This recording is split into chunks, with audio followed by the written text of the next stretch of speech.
Get ready with me while I tell you how I led somebody who was a practicing witch to Jesus. So I've been apartment hunting for a while.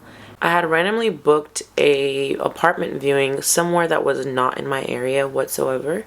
And I remember having issues trying to get this apartment booking. Like, you're supposed to fill out a form online to basically have the apartment booked. And it just wasn't working. So I called them instead and I was like, hey, the online form isn't working. Is there any way that I can come in?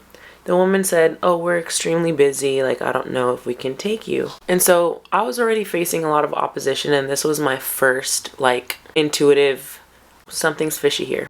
Nonetheless, I basically dropped everything that I was doing and went to go view this apartment.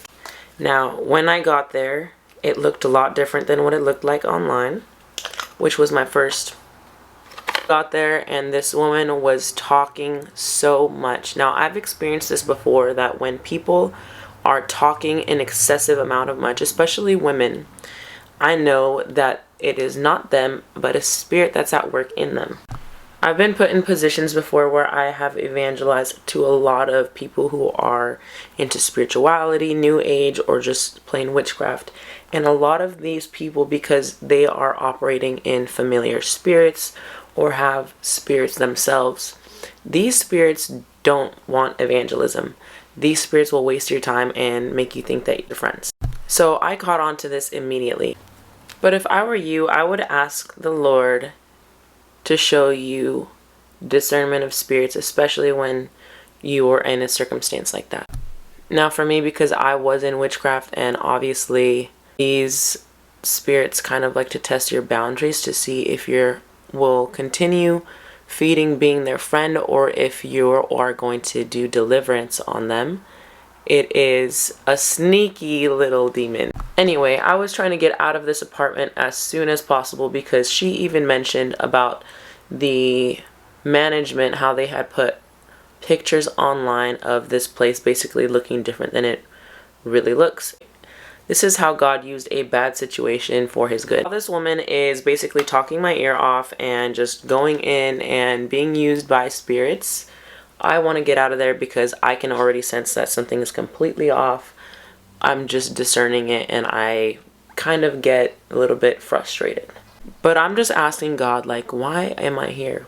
Or is there something that you want to do here? Get back to this woman's office, and I don't know how, but we start talking about life and protection, and how she's worried about protecting her child because obviously she's a young woman, and she's talking about how she feels like the world is unsafe.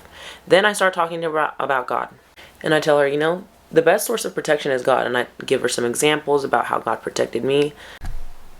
And then all of a sudden she became a realist, and she was like, you know what, no, there's no way, I still have to protect her.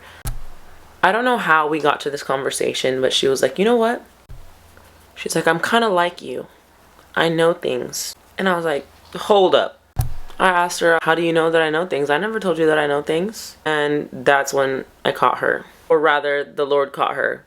And she didn't answer me. She just kept going. She's like, yeah, I know things. She's like, you kind of said something earlier. And I was like, no, I didn't. I was like, how do you know that I know things?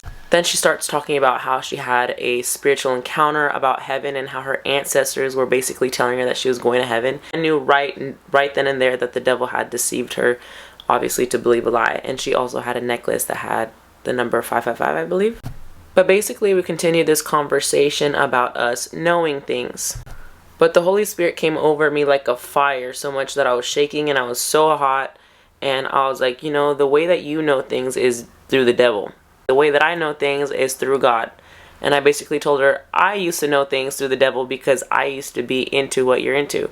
But the thing is that the way that you're going about it is a lie, and you see false manifestations. And she admitted that she sees signs all the time, but she doesn't know what they mean. I was like, in God's kingdom, God will show you what they mean. I told her it's obviously going to be different. The way of doing things is going to be different, obviously. We're going to have to read the Bible, pray, but God will still reveal things to you. Well, Holy Spirit told her, do you want to give your life to Jesus today? Because when the Holy Spirit came over me so strongly, I was speaking directly to her soul. I was no longer entertaining the demons that were trying to distract me.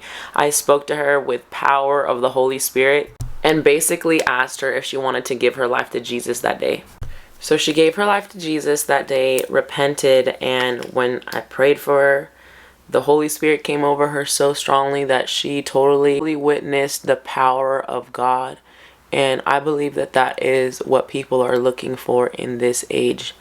People are seeking an encounter with the living God because it's embedded in our DNA to see that power and feel the power of God working inside of us.